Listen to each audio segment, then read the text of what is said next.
Hello everyone, এটা হচ্ছে আমার 100 ডেজ মিনি ব্লগসে ডে 2। তো আজকে সকাল সকাল ঘুম দিয়ে উঠে আমি আমার গাছগুলোকে দেখছিলাম। সকালে যেহেতু আমি পড়তে গেছিলাম, পড়তে দিয়ে বাড়ি এসে এই গাছগুলোর অবস্থা দেখছিলাম, কারণ আগের দিন খুব ঝড় হয়েছিল। সেই ঝড়ে আমার গাছগুলোর হালাত পুরো খারাপ হয়ে গেছে।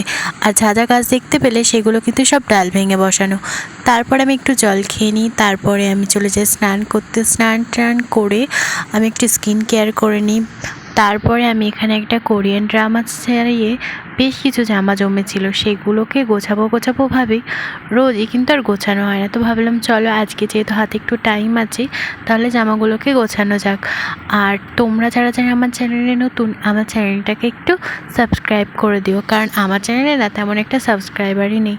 তো তোমরা যদি আমাকে একটু সাপোর্ট করো তাহলে আমার খুব ভালো লাগতো। তারপরে আমি দুপুরের লাঞ্চ কমপ্লিট করি, আর দুপুরের লাঞ্চের পর একটু কোরিয়ান ড্রামা দেখি। আর কারা কারা আমার মতো কোরিয়ান ড্রামা দেখতে ভালোবাসো কমেন্ট করো। আর এই কোরিয়ান